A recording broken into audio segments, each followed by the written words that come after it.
मेरे प्यारे देशवासियों, नमस्कार।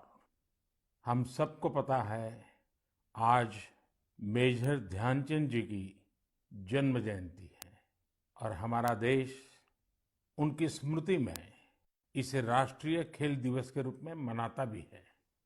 मैं सोच रहा था कि शायद इस समय मेजर ध्यानचंद जी की आत्मा जहां भी होगी बहुत ही प्रसन्नता का अनुभव करती होगी, क्योंकि दुनिया में भारत की हॉकी का डंका बजाने का काम ध्यानचंद की हॉकी ने किया था।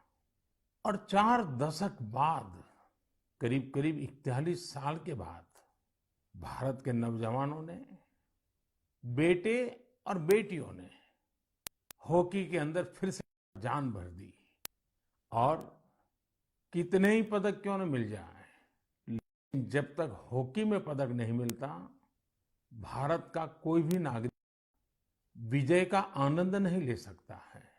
और इस बार ओलंपिक में हॉकी का पदक मिला, 4 दशक के बाद मिला।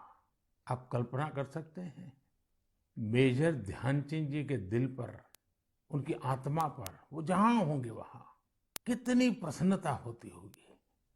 और ध्यानचंद जी का पूरा जीवन खेल को समर्पित था। और इसलिए आज जब हमें देश के नौजवानों में, हमारे बेटे बेटियों में खेल के प्रति जो आकर्षण नजर आ रहा है, माता पिता को भी बच्चे अगर खेल में आगे जा रहे हैं तो खुशी हो रही है। ये जो ललक दिख रही है, मैं समझता हूं यही मेजर ध्यानचंद जी को बहुत बड़ी श्रद्धांजलि है। साथियों, जब खेलकूद की बात होती है ना, तो स्वाभाविक है हमारे सामने पूरी युवा पीढ़ी नजर आती है। और जब युवा पीढ़ी की तरफ गौर से देखते हैं, कितना बड़ा बदलाव नजर आ रहा है।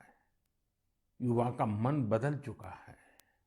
और आज का युवा मन घिसे पीटे पुराने तौर तरीकों से कुछ नया करना चाहता है, हट करके करना चाहता है। आज का युवा मन बने बनाए रास्तों पर चलना नहीं चाहता है, वो नए रास्ते बनाना चाहता है, अननोन जगह पे कदम रखना चाहता है। मंजिल भी नहीं, लक्ष्य भी नहीं, राह भी नहीं और चाह भी नहीं। और एक बार मन में ठान लेता है ना युवा, जी जान से जुट जाता है, दिन रात मेहनत कर रहा है। हम देखते हैं, अभी कुछ समय पहले ही भारत ने अपने स्पेस सेक्टर को ओपन किया और देखते ही देखते युवा पीढ़ी ने उस मौके को पकड़ लिया और इसका लाभ उठाने के लिए कॉलेजों के स्टूडेंट्स, यूनिवर्सिटी, प्राइवेट सेक्टर में काम करने वाले नौजवान बढ़ चढ़ करके आगे आए हैं। और मुझे पक्का भरोसा है, आने वाले दिनों में बहुत बड़ी संख्या ऐसे सैटेलाइट्स की होगी जो हमारे युवाओं ने, हमारे छात्रों ने, हमारे कॉलेज ने, हमारी यूनिवर्सिटी ने, लैब में काम करने वाले स्टूडेंट्स ने काम किया होगा। इसी तरह आज जहां भी देखो, किसी भी परिवार में जाओ, कितना ही संपन्न परिवार हो, पढ़े लिखे परिवार हो, लेकिन अगर परिवार में नौजवान से बात करो तो वो क्या कहता है? वो अपने पारिवारिक जो परंपराओं से हट करके कहता है मैं तो स्टार्टअप करूंगा, स्टार्टअप्स में चला जाऊंगा। यानी रिस्क लेने के लिए उसका मन उछल रहा है।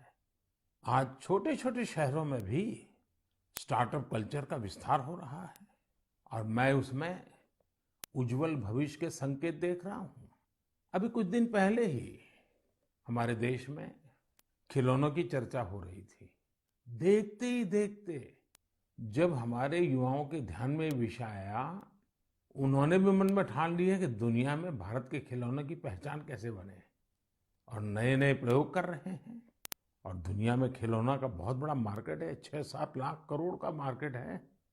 आज भारत का हिस्सा बहुत कम है, लेकिन खिलौने कैसे बनाना, खिलौना की विविधता क्या हो, खिलौने में टेक्नोलॉजी क्या हो, चाइल्ड साइकोलॉजी के अनुरूप खिलौने कैसे हो, आज हमारे देश का युवा उसकी ओर ध्यान केंद्रित कर रहा है, कुछ कंट्रीब्यूट करने चाहता है। सर, एक और बात जो मन को खुशियों से भर भी देती है और विश्वास और मजबूत भी करती है। और वो क्या है, कभी आपने मार्क किया है? आमतौर पर हमारे यहाँ स्वभाव बन चुका था, होती है, चलो यार चलता है। लेकिन मैं देख रहा हूं मेरे देश का युवा मन अब सर्वश्रेष्ठ की तरफ अपने आप को केंद्रित कर रहा है, सर्वोत्तम करना चाहता है, सर्वोत्तम तरीके से करना चाहता है। ये भी राष्ट्र की बहुत बड़ी शक्ति बनकर उभरेगा। साथियों, इस बार ओलंपिक ने बहुत बड़ा प्रभाव पैदा किया है। ओलंपिक के खेल पूरे हुए, अभी पैरालंपिक चल रहा है। देश को हमारे इस खेल जगत में जो कुछ भी हुआ, विश्व की तुलना में भले कम होगा, लेकिन विश्वास भरने के लिए तो बहुत कुछ हुआ। आज युवा सिर्फ स्पोर्ट्स की तरफ देख ही रहा है ऐसा नहीं है, लेकिन वह उससे जुड़ी संभावनाओं को भी और देख रहा है। उसके पूरे इकोसिस्टम को बहुत बारीकी से देख रहा है, उसके सामर्थ्य को वो समझ रहा है और किसी न किसी रूप में खुद को जोड़ना भी चाहता है। अब वो कन्वेंशनल चीजों से आगे जाकर न्यू डिसिप्लिन्स को अपना रहा है। और मेरे देशवासियों, जब इतना मोमेंटम आया है, हर परिवार में खेल की चर्चा शुरू हुई है, आप ही बताइए मुझे, क्या ये मोमेंटम को अब थमने देना चाहिए, रुकने देना चाहिए? जी नहीं, आप भी मेरी तरह ही सोचते होंगे। अब देश में खेल, खेलकूद, स्पोर्ट्स, स्पोर्ट्समैन स्पिरिट अब रुकना नहीं है।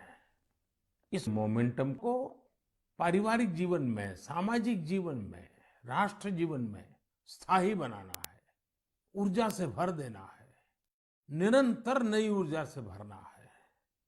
घर हो, बाहर हो, गांव हो, शहर हो, हमारे खेल के मैदान भरे हुए होने चाहिए।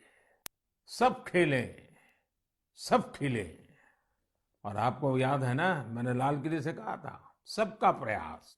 जी हाँ, सबका प्रयास। सबके प्रयास से ही भारत खेलों में वो ऊंचाई प्राप्त करेगा जिसका वो हकदार है। मेजर ध्यानचंद जी जैसे लोगों ने जो राह बताई है, उसमें आगे बढ़ना हमारी जिम्मेवारी है। बरसों बाद देश में ऐसा कालखंड आया है कि खेलों के प्रति परिवार हो, समाज हो, राज्य हो, राष्ट्र हो, एक मन से सब लोग जुड़ रहे हैं। मेरे प्यारे नौजवानों, हमें इस अवसर का फायदा उठाते हुए अलग अलग प्रकार के स्पोर्ट्स में महारत भी हासिल करनी चाहिए। गांव गांव खेलों की स्पर्धाएं निरंतर चलती रहनी चाहिए। स्पर्धा में से ही खेल विस्तार होता है, खेल विकास होता है, खिलाड़ी भी उसी में से निकलते हैं। आइए, हम सभी देशवासी इस मोमेंटम को जितना आगे बढ़ा सकते हैं, जितना योगदान हम दे सकते हैं, सबका प्रयास, इस मंत्र से साकार करके दिखाएं। मेरे प्यारे देशवासियों, कल जन्माष्टमी का महापर्व भी है। जन्माष्टमी का यह पर्व यानी भगवान श्री कृष्ण के जन्म का पर्व। हम भगवान के सब स्वरूपों से परिचित हैं।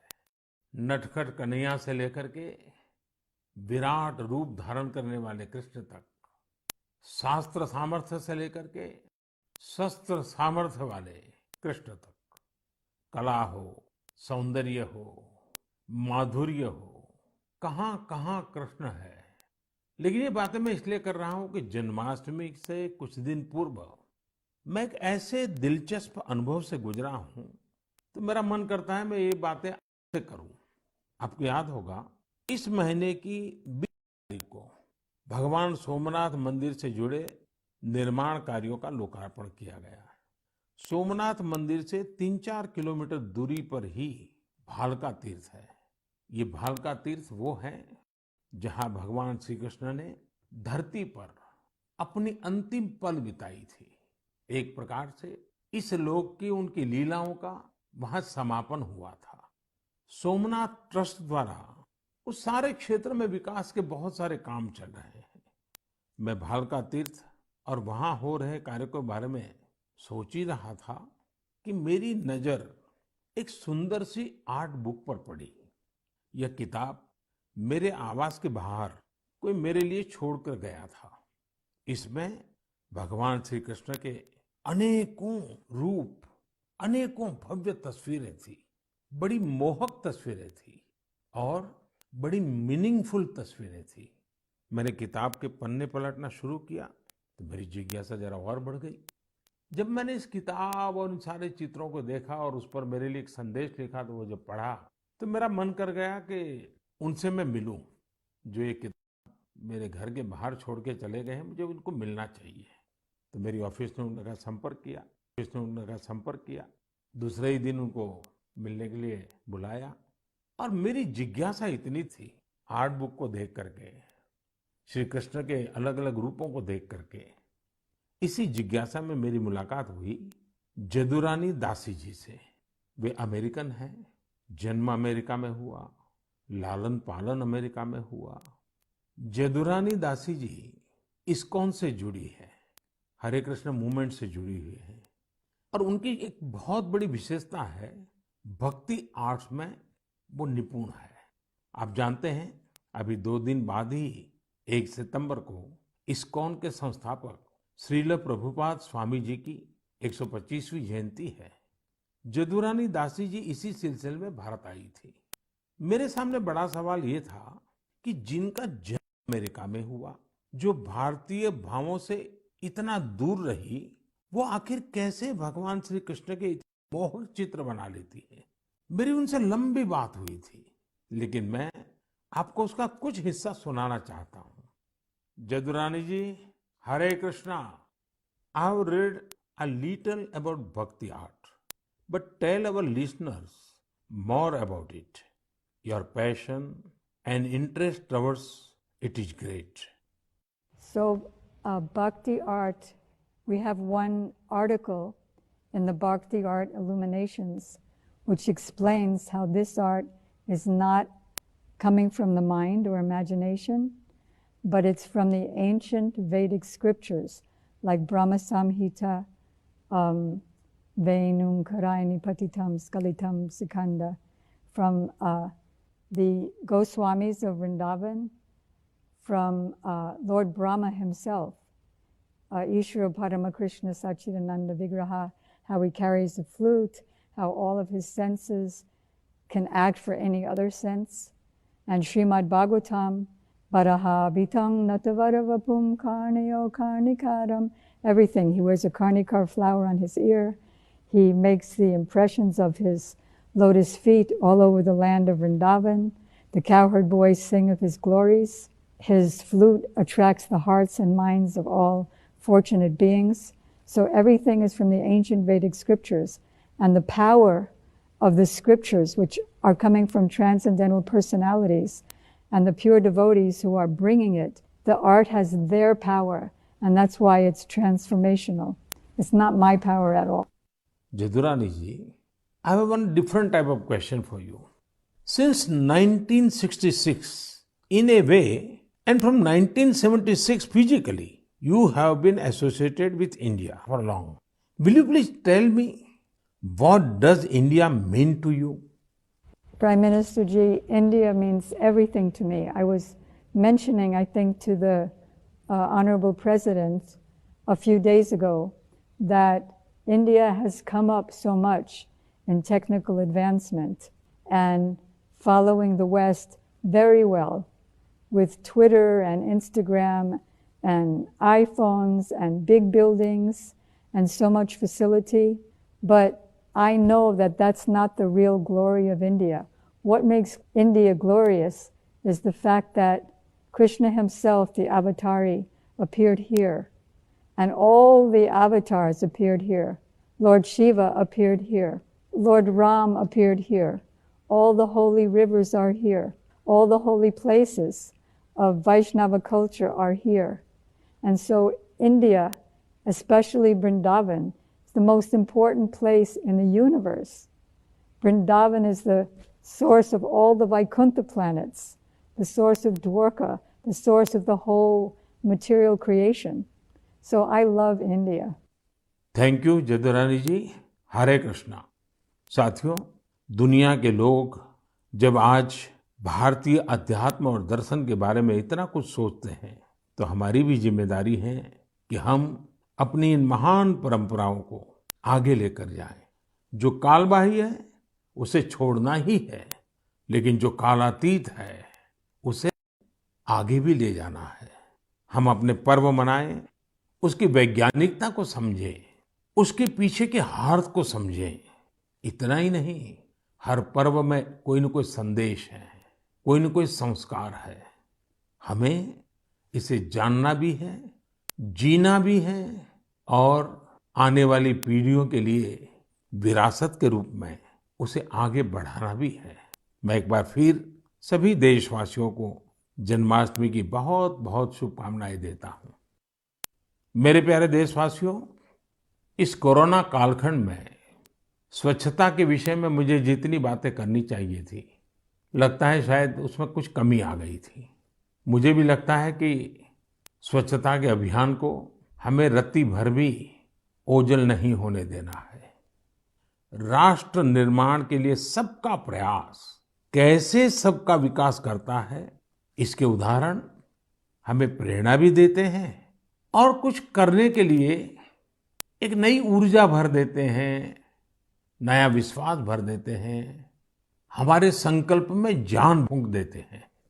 हम ये भली बात ही जानते हैं कि जब भी स्वच्छ भारत अभियान की बात आती है तो इंदौर का नाम आता ही आता है, क्योंकि इंदौर ने स्वच्छता के संबंध में अपनी एक विशेष पहचान बनाई है और इंदौर के नागरिक इसके अभिनंदन के अधिकारी भी हैं। हमारा ये इंदौर कई वर्षों से स्वच्छ भारत रैंकिंग में पहले नंबर पर बना हुआ है। अब इंदौर के लोग स्वच्छ भारत के इंदौर कई वर्षों से स्वच्छ भारत रैंकिंग में पहले नंबर पर बना हुआ है। अब इंदौर के लोग स्वच्छ भारत के इस रैंकिंग से संतोष पाकर के बैठना नहीं चाहते हैं, वे आगे बढ़ना चाहते हैं, कुछ नया करना चाहते हैं। और उन्होंने क्या मन में ठान ली है, उन्होंने वाटर प्लस सिटी बनाए रखने के लिए जी जान से जुटे हुए हैं। वाटर प्लस सिटी यानी ऐसा शहर जहां बिना ट्रीटमेंट के कोई भी सीवेज किसी सार्वजनिक जल स्रोत में नहीं डाला जाता। यहाँ के नागरिकों ने खुद आगे आकर अपनी नालियों को सीवर लाइन से जोड़ा है, स्वच्छता अभियान भी चलाया है और इस वजह से सरस्वती और कान नदियों में गिरने वाला गंदा पानी भी काफी कम हुआ है और सुधार नजर आ रहा है। आज जब हमारा देश आजादी का अमृत महोत्सव मना रहा है, तो हमें याद रखना है कि स्वच्छ भारत अभियान के संकल्प को हमें कभी भी मंद नहीं पड़ने देना है। हमारे देश में जितने ज्यादा शहर वाटर प्लस सिटी होंगे, उतना ही स्वच्छता भी बढ़ेगी, हमारी नदियां भी साफ होगी और पानी बचाने की एक मानवीय जिम्मेवारी निभाने के संस्कार भी होंगे। साथियों, मेरे सामने एक उदाहरण बिहार के मधुबनी से आया है। मधुबनी में डॉक्टर राजेंद्र प्रसाद कृषि विश्वविद्यालय और वहां के स्थानीय कृषि विज्ञान केंद्र ने मिलकर के एक अच्छा प्रयास किया है। इसका लाभ किसानों को तो हो ही रहा है, इससे स्वच्छ भारत अभियान को भी नई ताकत मिल रही है। विश्वविद्यालय की इस पहल का नाम है सुखेत मॉडल। सुखेत मॉडल का मकसद है गांवों में प्रदूषण को कम करना। इस मॉडल के तहत गांव के किसानों से गोबर और खेतों घरों से निकलने वाला अन्य कचरा इकट्ठा किया जाता है और बदले में गांव वालों को रसोई गैस सिलेंडर के लिए पैसे दिए जाते हैं। जो कचरा गांव से एकत्रित होता है, उसके निपटारे के लिए वर्मी कंपोस्ट बनाने का भी काम किया जा रहा है। यानी सुखेत मॉडल के 4 लाभ तो सीधे सीधे नजर आते हैं। एक तो गांव को प्रदूषण से मुक्ति, दूसरा गांव को गंदगी से मुक्ति, तीसरा गांव वालों को रसोई गैस सिलेंडर के लिए पैसे और चौथा गांव के किसानों को जैविक खाद। आप सोचिए, इस तरह के प्रयास हमारे गांवों की शक्ति कितनी ज्यादा बढ़ा सकते हैं। यही तो आत्मनिर्भरता का विषय है। मैं देश की प्रत्येक पंचायत से कहूंगा कि ऐसा कुछ करने का वो भी अपने यहाँ जरूर सोचें। और साथियों, जब हम एक लक्ष्य लेकर निकल पड़ते हैं ना, तो नतीजे का मिलना निश्चित होता है। आप देखिए ना, हमारे तमिलनाडु में शिवगंगा जिले की कांजीरंगाल पंचायत, देखिए इस छोटी सी पंचायत ने क्या किया। यहाँ पर आपको वेस्ट से वेल्थ का एक और मॉडल देखने को मिलेगा। यहाँ ग्राम पंचायत ने स्थानीय लोगों के साथ मिलकर कचरे से बिजली बनाने का एक लोकल प्रोजेक्ट अपने गांव में लगा दिया है। पूरे गांव से कचरा इकट्ठा होता है, उससे बिजली बनती है और बचे हुए प्रोडक्ट्स को कीटनाशक के रूप में बेच भी दिया जाता है। गांव के इस पावर प्लांट की क्षमता प्रतिदिन 2 टन कचरे के निस्तारण की है। इससे बनने वाली बिजली गांव की स्ट्रीट लाइट्स और दूसरी जरूरतों में उपयोग हो रही है। इससे पंचायत का पैसा तो बच ही रहा है, वो पैसा दूसरे विकास के कामों में इस्तेमाल किया जा रहा है। अब मुझे बताइए, तमिलनाडु के शिवगंगा जिले की एक छोटी सी पंचायत हम सभी देशवासियों को कुछ करने की प्रेरणा देती है कि नहीं देती है? कमाल ही किया है ना उन्होंने। मेरे प्यारे देशवासियों, मन की बात अब भारत की सीमाओं तक सीमित नहीं रही है। दुनिया के अलग अलग कोने में भी मन की बात की चर्चा होती है और विदेशों में रहने वाले हमारे भारतीय समुदाय के लोग हैं, वे भी मुझे बहुत सी नई नई जानकारियां देते रहते हैं। और मुझे भी कभी कभी मन की बात में विदेशों में जो अनोखे कार्यक्रम चलते हैं, उसकी बातें आपके साथ शेयर करना अच्छा लगता है।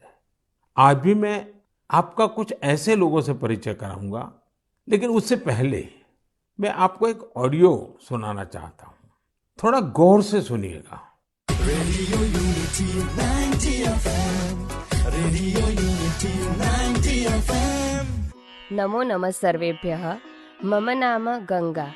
भवन्तु शृण्वन्तु रेडियो यूनिटी 90 FM, एक भारत श्रेष्ठ भारत।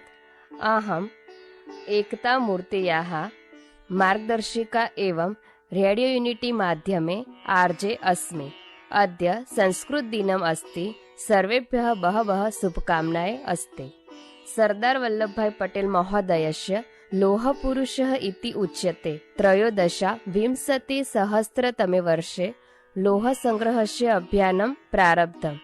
34 टन् परिमितं लोहस्य गलनं कृतम्। झारखण्डस्य एकः कृषकः मृद्गरस्य दानं कृतवान्। भवन्तु शृण्वन्तु रेडियो यूनिटी 90 FM, एक भारत श्रेष्ठ Bharat. Radio unity 90 FM, radio unity 90 FM। साथियों, भाषा तो आप समझ गए होंगे। ये रेडियो पर संस्कृत में बात की जा रही है और जो बात कर रही हैं वो है आरजे गंगा। आरजे गंगा गुजरात के रेडियो जॉकीज के ग्रुप की एक सदस्य हैं। उनके और भी साथी हैं, जैसे आरजे नीलम, आरजे गुरु और आरजे हेतल। ये सभी लोग मिलकर गुजरात में केवड़िया में इस समय संस्कृत भाषा का मान बढ़ाने में जुटे हुए हैं। और आपको मालूम है ना, ये केवड़िया वही है जहां दुनिया का सबसे ऊंचा स्टैच्यू, हमारे देश का गौरव, स्टैच्यू ऑफ यूनिटी जहां पर है, उस केवड़िया की मैं बात कर रहा हूं।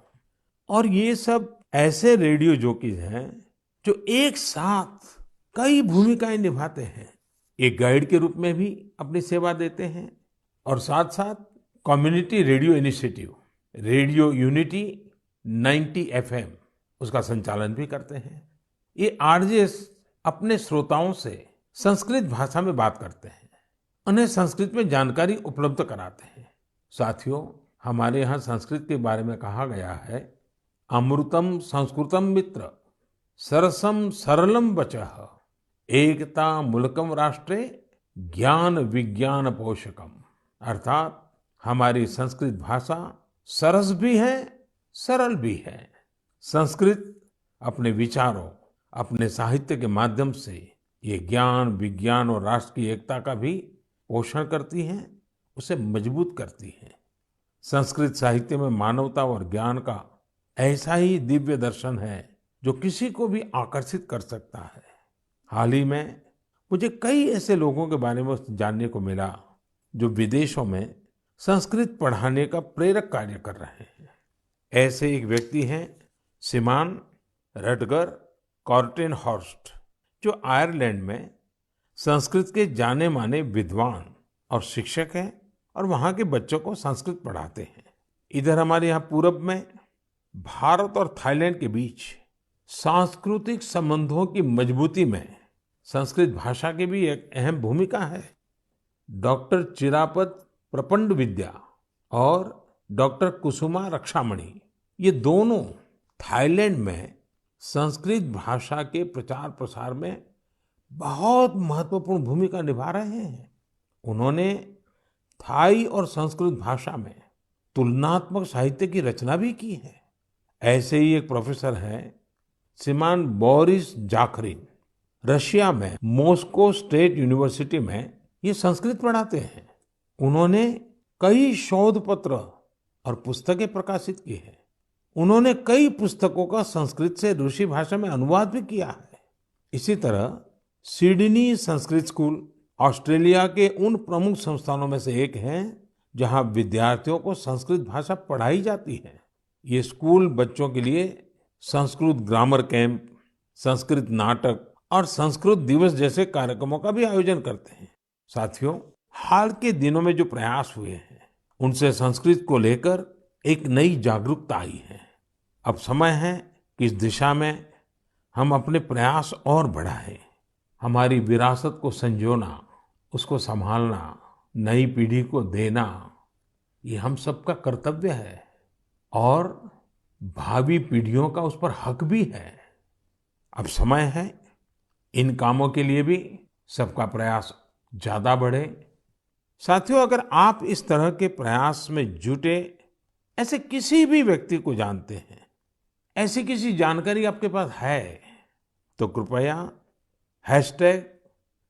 #सेलिब्रेटिंग संस्कृत के साथ सोशल मीडिया पर उनसे संबंधित जानकारी जरूर साझा करें।